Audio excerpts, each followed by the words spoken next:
lagi bersama Gary Gumilar di channel Aurora Fish Farm. Saya mohon maaf sama teman-teman dari video part 1 sampai ke part 2 itu judanya panjang banget karena memang ya banyak kesibukan yang bisa dibilang susah untuk tag video, belum editing segala macam. Jadi saya ucapkan terima kasih untuk teman-teman yang udah bersabar. Sekarang untuk teman-teman yang belum nonton part 1, saya saranin untuk nonton dulu part 1-nya, baru ke part 2 biar gak gagal paham. Oke, gak usah lama-lama, langsung kita check it out part keduanya. Cus! Di part kedua akan agak panjang waktunya, makanya untuk teman-teman silakan yang sudah berbuka, karena ini bulan puasa, silakan sambil ngopi ya kan, biar lebih santai, lebih rileks. Ini sangat penting teman-teman ya, kegiatan sortir dan grading ini. Apabila kita melakukan sortir dan grading ini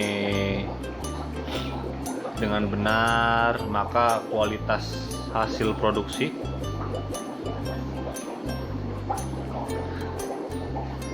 akan lebih maksimal teman-teman. Kenapa sih kok bisa maksimal gitu? Sortir ini teman-teman, ini bisa keukuran, size gitu ya. Grading ini juga bisa lebih ke kualitas ikan itu sendiri, biasa dipakai untuk di ikan hias teman-teman. Kenapa bisa maksimal teman-teman? Karena kalau kita sortir size ikan, kalau kita tebar satu kolam itu ukurannya berbeda-beda teman-teman. Ada yang ukurannya misalkan 7 cm, ada yang 10 cm, di sini ada yang 12 cm. Jadi nanti kita bisa tahu nih size-nya. Yang 7 kita dekatkan dengan 8 di sini yang terdekat. Jadi nanti ikan ini akan lebih cepat besar. Yang ini pun nggak ketinggalan teman-teman. Gitu loh. Jadi kita sortir dan gradingnya harus benar teman-teman, supaya hasil lebih maksimal nanti untuk ke panen. Kenapa? Hasil panen bisa maksimal kalau kita melakukan sortir dan grading yang baik dan benar. Seperti tadi yang saya jelaskan teman-teman, size ya. Kalau kita bicara size, ukuran, misalkan tadi yang 10 dan 12 kita masukin aja rata-rata di 11 ya, yang ininya 8 cm. Ini teman-teman, nanti ini pasti bisa jadi panen semua teman-teman. Panen semua, panen duluan. Ini bisa-bisa panen duluan. Ini nanti panennya nanti. Kalau misalkan kita ini panennya panen apa ya namanya, panennya agak terlambat lah gitu, panennya terlambat ini karena ini jumper duluan. Kenapa teman-teman? Nah, kalau misalkan kita nggak sortir dan grading teman-teman, ini udah pasti sangkalnya banyak banget teman-teman kalau di lele. Kenapa kok bisa maksimal kalau kita sortir dan grading? Kalau nggak sortir dan grading itu nggak maksimal. Nanti teman-teman, di sini yang harusnya kita lele itu, kita kasih contoh ikan lele itu panen 2 bulan ya, panen 2 bulan. Ini nanti teman-teman yang sangkal, pastikan teman-teman ngeluarin namanya kos produksi lagi, akan keluar kos produksi tambahan kalau nggak melakukan sortir dan grading teman-teman. Sedangkan sudah dihitung di awal itu 2 bulan adalah dengan 3000 benih, itu adalah 12 karung teman-teman. Nah, karena tadi ada ukuran yang kecil, kita nggak sortir teman-teman, kita di sini jadi nambah 1,5 bulan lagi, misalkan 1 bulan. Waktu produksinya nambah 1 bulan ya, maksudnya di sini nambah waktu produksinya nambah, serta karungnya di sini pakannya nambah lagi 3 karung teman-teman. Sedangkan ini sudah hitungan di awal tuh seperti ini. Nah, kalau kita begini, kita udah pasti namanya rugi. Nah, kalau nambah kan udah pasti rugi teman-teman. Makanya kenapa petani itu pasti angkut semua aja gitu. Sangkal-sangkalnya ukuran-ukuran kecil diangkut semua. Begitu kan? Tapi kan itu nanti untungnya nggak maksimal teman-teman, nggak maksimal. Gitu. Oke, ini bakal nyambung ke poin selanjutnya. Panen di sini poin selanjutnya itu panen dan pasca panen. Panen ini adalah kegiatan akhir dari produksi, disambung dengan pasca panen, perlakuan terhadap ikan hasil produksi.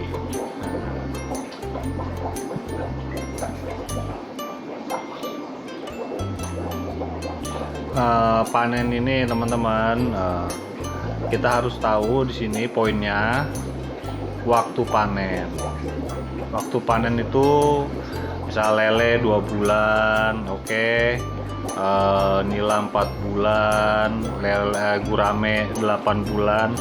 Jadi kalau kita mau produksi, kita mau melakukan suatu usaha, kita harus tahu kapan waktu panen yang tepat untuk ikan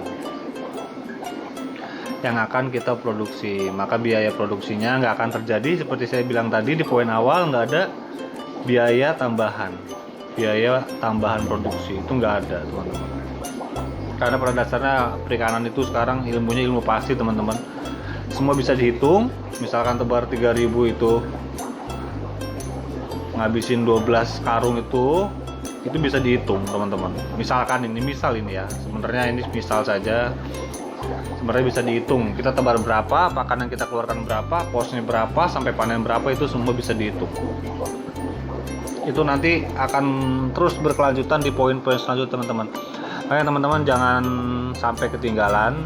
Jangan lupa subscribe juga, saya ingetin supaya gak ketinggalan informasi-informasi, karena ini sangat berkelanjutan teman-teman.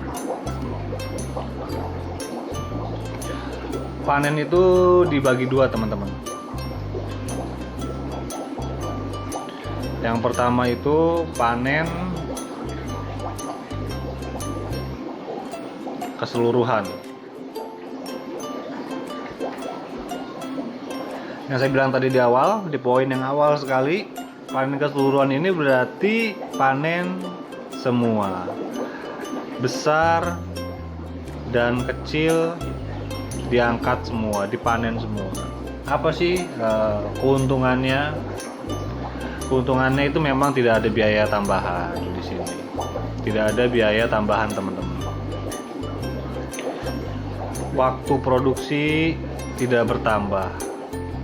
Oke.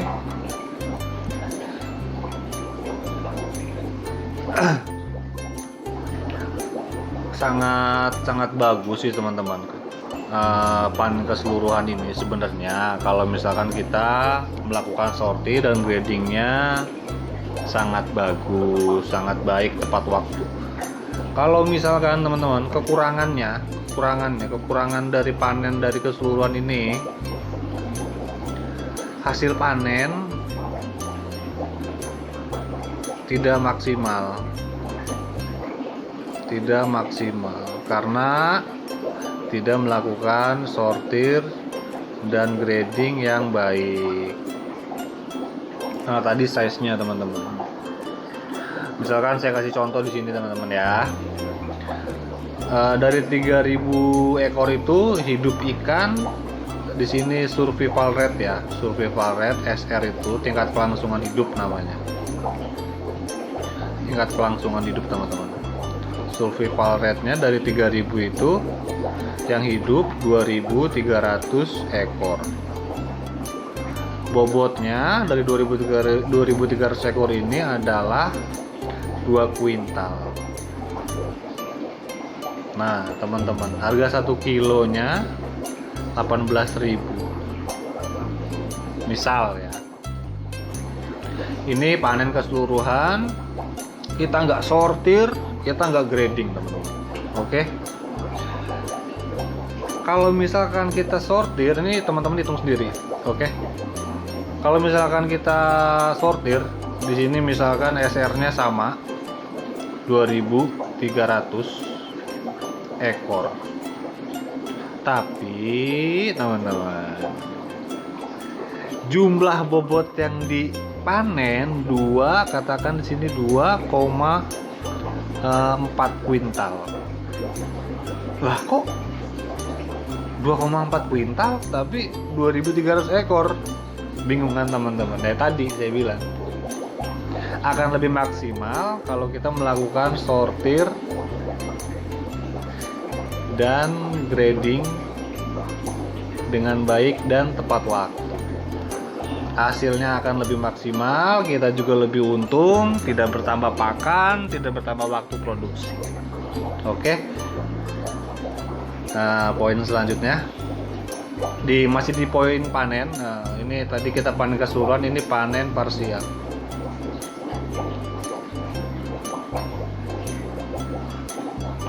Kalau panen parsial ini jarang dipakai ya teman-teman, di ikan konsumsi itu jarang dipakai untuk konsumsi.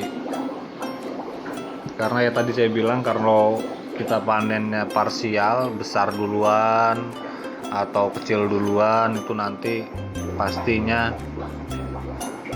akan membuang waktu dan kos produksi bertambah.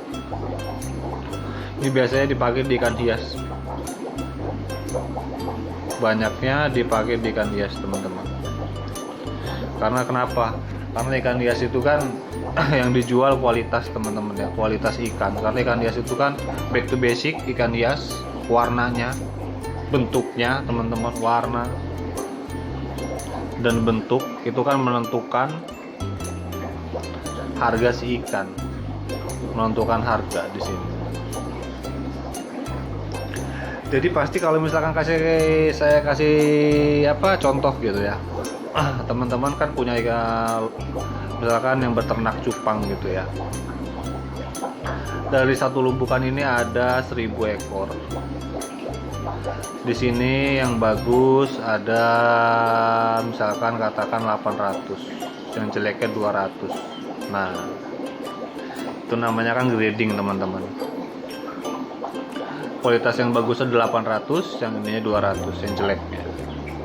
Jadi kita bisa tahu harganya itu berapa untuk yang bagus, karena kita melakukan grading dengan baik. Kita tahu kualitas ikan yang bagus seperti apa, kita grade bener-bener super grade gitu kan.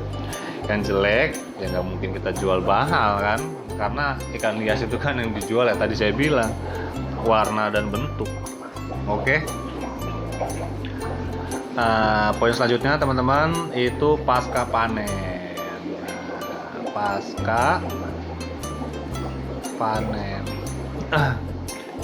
Ini perlakuan setelah kita melakukan panen terhadap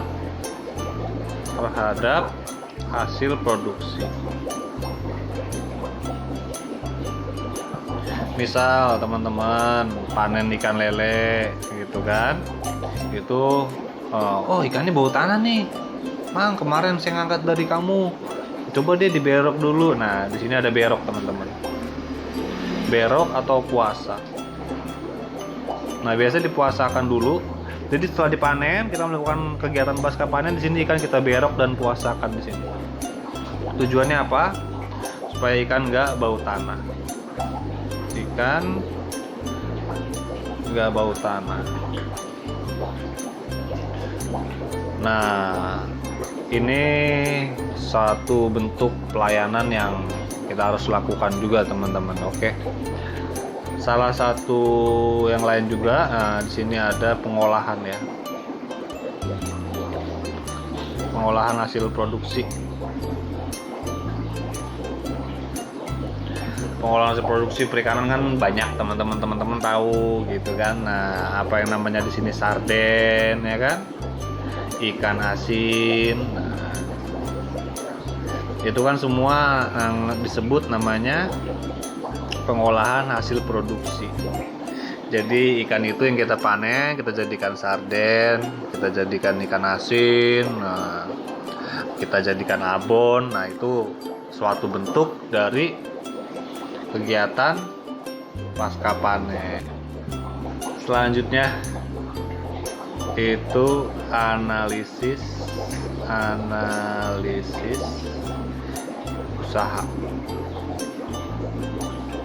Ini setelah kita tahu tadi poin dari part 1, part 2, nah kita harus tahu teman-teman analisis usaha. Sebelum kita melakukan usaha itu udah pasti kita harus melakukan namanya analisis usaha, teman-teman. Menghitung secara keseluruhan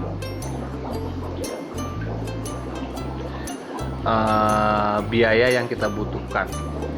Kita harus menghitung, teman-teman. Jadi jangan asal melakukan suatu kegiatan produksi tidak melakukan pencatatan, tidak melakukan penghitungan. Nah, nanti kita kan pasti nggak akan tahu, teman-teman, apakah di sini namanya kita usaha itu usaha yang kita bakal jalani nih menguntungkankah di sini.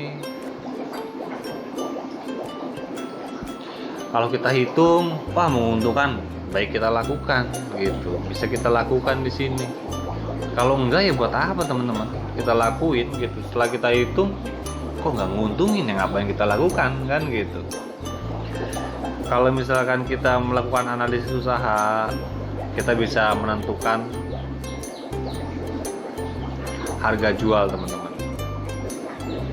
Kita jadi tahu nih, kita nggak asal tahu. Misalkan lele kok pasarannya 18.000 per kilo kan gitu, tapi kok setelah saya hitung secara keseluruhan dari biaya produksi, tek-tek bunga segala macem, itu kok 15.000 ya per kilo. Berarti kita menguntungkan dong. Berarti usaha ini udah ada range-nya 3.000 rupiah, teman-teman. Menguntungkan dong, karena kita bisa menentukan harga jual gitu, karena kita melakukan analisis usaha. Jadi buat apa kita melakukan usaha tapi nggak menguntungkan? Jadi harus dihitung, teman-teman. Itu mau ikan cupang, mau ikan semua bisa dihitung. Terus kita bisa tahu, teman-teman, titik di sini namanya kalau di analisis usaha itu titik impas. Nah, kan kita tadi udah saya bilang, kita di sini hitung biaya produksi, biaya variabel gitu kan. Kita sudah keluarkan modal lah gitu. Kita sudah keluarkan modal. Kita harus tahu dong, teman-teman, kapan nih kita impas nih. Kita balik modal nih kapan nih gitu tuh. Kita harus tahu nih, teman-teman. Wah, bisa ternyata setelah saya hitung 1 tahun kita balik modal nih. Wah, 2 tahun balik modal nih. Nah, kita bisa tahu, teman-teman, kalau kita melakukan analisis usaha. Oke. Nah, ini kita juga bisa tahu gitu. Misalkan kita bisa tahu berapa jumlah yang diproduksi. Untuk mencapai titik impas, untuk mendapat keuntungan, kita harus produksinya berapa sekian banyak, berapa kolam yang kita butuhkan, berapa biaya produksi segala macam. Nah, itu kita bisa mendapat keuntungan kah, bisa menentukan harga, bisa titik impas. Jadi kita harus tahu nih berapa jumlah yang diproduksi supaya kita untung, supaya kita bisa impas, kita bisa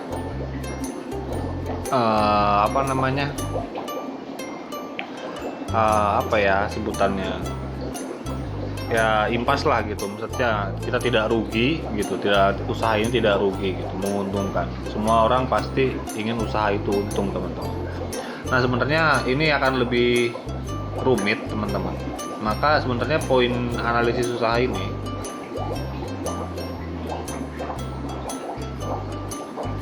akan saya bikin di video selanjutnya, karena banyak poin-poin di sini yang benar-benar banyak sekali. Ya tadi saya bilang ada biaya produksi, ada biaya variabel gitu, dan lain-lain, dan rumus-rumusnya. Ini akan saya bikin nanti di video tersendiri supaya teman-teman paham penghitungannya kah gitu, pembuatannya seperti apa gitu. Nanti kita bikin di video yang tersendiri di part selanjutnya. Nah, gimana teman-teman? Nah, itu part kedua. Jadi memang saya bikin durasinya agak panjang supaya nanti itu poin-poin utamanya. Nanti poin-poin yang kecilnya nanti saya bakal jabarin, saya bakal jelaskan di konten-konten kultum yang selanjutnya, teman-teman. Sama satu lagi teman-teman, nggak lupa saya, setelah kita semua tahu poin-poin untuk terjun dalam bisnis perikanan itu, kita harus tahu satu hal juga teman-teman, itu yaitu peluang. Gimana sih cara kita untuk mendapatkan peluang, mendapatkan informasi tentang peluang ini? Cara pertama teman-teman, kita melakukan survei. Kita lakukan survei sendiri aja. Entah kita lari ke pasar, oke, supermarket, atau enggak ke toko ikan hias. Misal di sini saya kasih contoh, kita lari ke toko ikan hias. Kita tanyakan ke ownernya, Mas, permintaan, ini saya kasih contoh saja ya, misalkan, Mas, permintaan ikan cupang di Cilegon itu, Mas, sanggupnya berapa sih?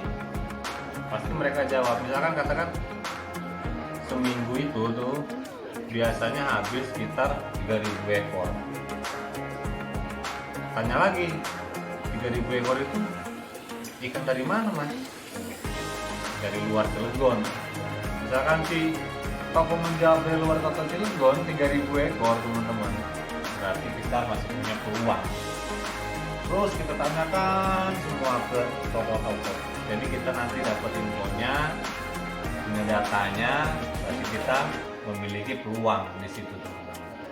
Kalau untuk konsumsi, teman-teman bisa langsung ke cara yang kedua,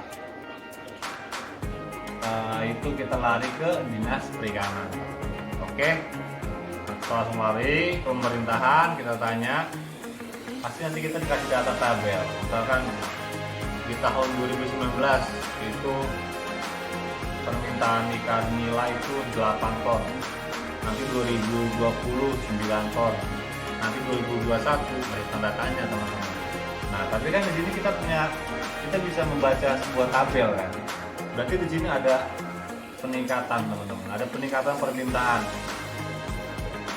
Seperti teman-teman tahu, Cilegon itu kan kota industri. Nah, itu kan berarti di sini pendatang itu akan banyak datang, teman-teman.